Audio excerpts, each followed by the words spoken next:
Véronique Carrel, je travaille donc à la mairie de Lillebonne. Je suis la responsable du service environnement, développement durable. Et donc, comme cette semaine, c'est la semaine nationale du développement durable, j'ai organisé un salon, à la fois à destination des enfants et du grand public pour samedi. Le développement durable, par définition, c'est quelque chose qui doit être interchangeable entre nous, la population, mes collègues.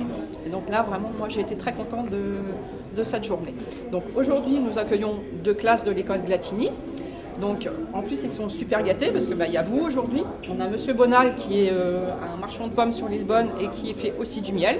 Donc ils vont pouvoir faire un petit atelier sur les pommes. Il y a aussi des petites vidéos qui expliquent à la fois les déchets, l'énergie, au travers de petits films. Il y a un frère et une sœur, le garçon fait toujours la bêtise et la sœur le rattrape toujours.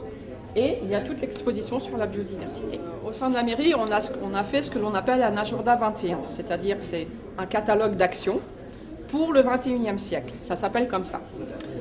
Donc il est sur la table, là c'est le gros classeur. Donc à l'intérieur il y a les fiches des 5 communes qui ont adhéré à cette démarche-là. Donc il y a Bolbec, Gruchet, Lillebonne, Gravenchon et Côte-Bec, plus la communauté de communes. Et chaque entité a fait ses fiches actions. Donc par exemple, une qui est en service à la mairie, c'est je mets à disposition de mes collègues des vélos à assistance électrique et des vélos normaux pour pouvoir se déplacer sur la ville de manière à ne pas utiliser une voiture, donc à moins polluer, à moins utiliser de carburant, à faire du sport aussi, parce que c'est aussi bon pour la santé, par exemple.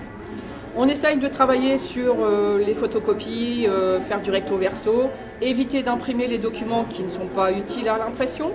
Des panneaux photovoltaïques sur la salle de sport à côté, par exemple. Bon, ça fait réduire la consommation des bâtiments. On essaye de travailler sur l'éclairage des bâtiments pour essayer d'utiliser des lampes basse consommation, des LED.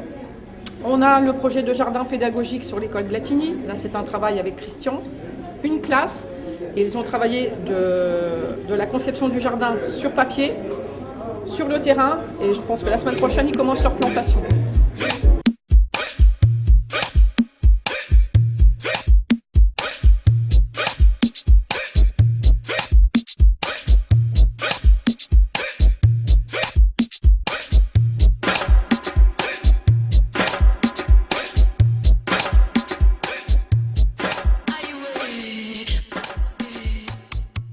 Je suis Patrice Bonal, donc essentiellement producteur de pommes et de poires et occasionnellement apiculteur.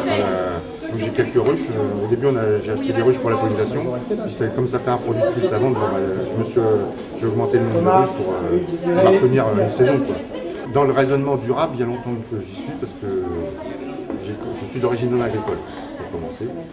Et j'ai eu la chance dans mes premiers stages de tomber sur quelqu'un qui était un fanatique de l'agriculture biologique. Donc c'était en pépinière, c'était des jardins à l'époque, c'était pas ce que c'est aujourd'hui.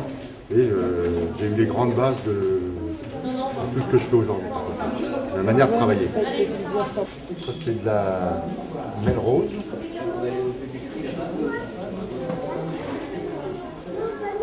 Ça c'est de l'Idarède.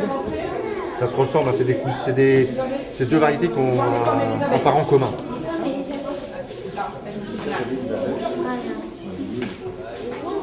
Ça c'est de la Jona Gold, mais Jona Gored en réalité. C'est dommage. Boskop, Golden.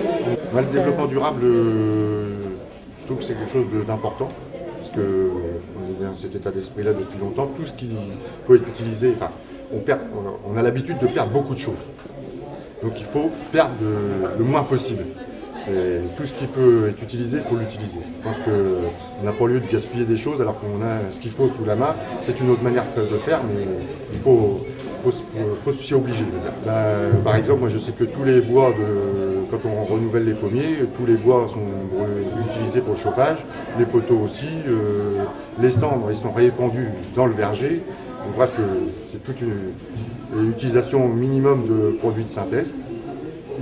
Tout ce qu'on peut utiliser de produits biologiques, enfin homologués en agriculture biologique. Il y a des trucs en biologie qui sont, en ce qui concerne l'arboriculture, qui sont déontologiquement pas corrects non plus, donc il Donc il y a des utilisations abusives de bouillie bordelais, utilisation abusive de sous, utilisation de soi-disant d'insecticides naturels mais qui ne respectent pas la faune auxiliaire, les abeilles et autres. Donc il y a quand même des choses à revoir. Mais en arboriculture, on est un peu embêté. C'est l'une des professions en agriculture où c'est le plus difficile d'arriver à faire quelque chose de très bien, quoi.